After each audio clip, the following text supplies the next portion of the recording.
కేకే almost కాంగ్రెస్లో చేరుతున్నారని కేసీఆర్ని కలిసే చెప్పడం జరిగింది. 10 ఏళ్ళు అధికారం అనుభవించి ఇప్పుడు పార్టీ మారటం కరెక్ట్ కాదు, ప్రజలు దీన్ని గమనిస్తారు అంటూ కూడా కేసీఆర్ కేకేకు హితవు చెప్పే ప్రయత్నం కూడా చేశారు. కానీ ఆయన ఆగే పరిస్థితి లేదు. అలాగే మేయర్ విజయలక్ష్మి కూడా వెళ్తారు. ప్రస్తుతం మరో సీనియర్ నేత కడియం శ్రీహరి కూడా వేయడానికి సిద్ధంగా ఉన్నారు. ఎంపీ అభ్యర్థిగా ప్రకటించిన తర్వాత కావ్య తన రాజీనామాను కేసీఆర్కి పంపినట్టుగా కూడా తెలుస్తోంది.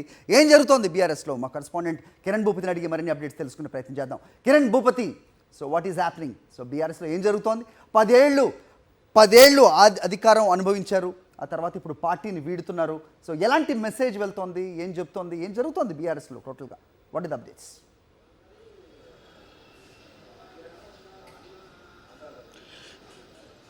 హరి, ఇప్పటికే పార్టీకి సంబంధించి చాలామంది సీనియర్ నేతలంతా కూడా బీఆర్ఎస్ను వీడి కాంగ్రెస్లో బీజేపీలో చేరుతున్నటువంటి నేపథ్యంలో తాజాగా పార్టీ ఫిరాయింపుల అంశం కూడా పార్టీకి కొంత కలవరానికి గురిచేస్తుంది, ఇటు షాక్ను గురిచేస్తున్నటువంటి నేపథ్యం కనబడుతోంది. ముఖ్యంగా party secretary general MP K Keshava Rao కూడా పార్టీ మారేందుకు కూడా సిద్ధమైనట్టుగా ప్రస్తుతం మనకు సమాచారం అయితే అందుతుంది. నిన్న కేసీఆర్తో కూడా భేటీ అయినటువంటి నేపథ్యంలో కేసీఆర్తో తాను కూడా భేటీ అయ్యారు. పార్టీ మారాలనుకుంటున్నాను, ఖచ్చితంగా నిన్ను చనిపోతే ఇక కాంగ్రెస్ పార్టీలోనే చనిపోతాను, పార్టీ మారుతున్నానని కూడా సంకేతాలు ఇచ్చినటువంటి పరిస్థితి అయితే కనబడి ఒక నివేదికను కూడా తాను పూర్తి స్థాయిలో కేసీఆర్కి అందించినటువంటి నేపథ్యంలో మేయర్ గద్వాల్ విజయలక్ష్మి కూడా పార్టీ మారేందుకు సిద్ధమవుతా ఉన్నారు. ముఖ్యంగా పార్టీకి సంబంధించినటువంటి యాక్టివిటీస్లో కావచ్చు, మీకు పదవులు కావచ్చు, 10 ఏళ్ళు అనుభవించిన తర్వాత ఇప్పుడు పార్టీ మారటం ఏంటి, అనవసరంగా రాజకీయ జీవితాన్ని ఇబ్బంది గురి చేసుకోవద్దు, ఎక్కడ కూడా పార్టీ మీకు తక్కువ చేయలేదంటూ కూడా కేసీఆర్ కొన్ని కీలక వ్యాఖ్యలు చేశారు. తనపైన అసహనం వ్యక్తం చేసినటువంటి పరిస్థితి.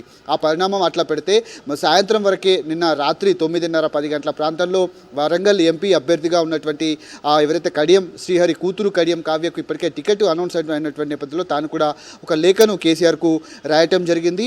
ఆ లేఖలో కూడా పూర్తి స్థాయిలో భూ కబ్జాలు కావచ్చు, అవినీతి ఆరోపణలు కావచ్చు, ఫోన్ ట్యాపింగ్ వ్యవహారం, అంతేకాకుండా పూర్తి స్థాయిలో లిక్కర్ స్కామ్ కేసులన్నీ కూడా పార్టీని చాలా దిగజారుస్తున్నాయి. ఇప్పుడున్నటువంటి సిచ్యువేషన్లో నేను పోటీ చేయలేను, వరంగల్ ఎంపీ అభ్యర్థిగా నేను పోటీ నుంచి తప్పుకుంటున్నట్లుగా తాను ఒక లేఖను కేసీఆర్కి అయితే పంపించడం జరిగింది.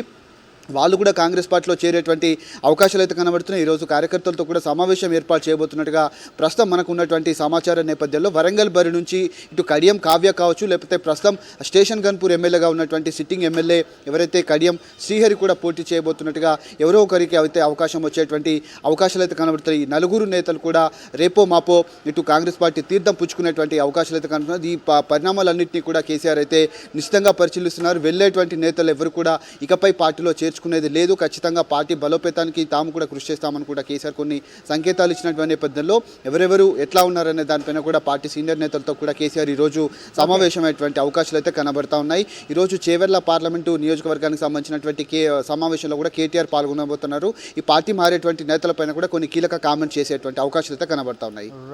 కీలక వ్యాఖ్యలు చేసే అవకాశం ఉన్నట్టుగా తెలుస్తోంది.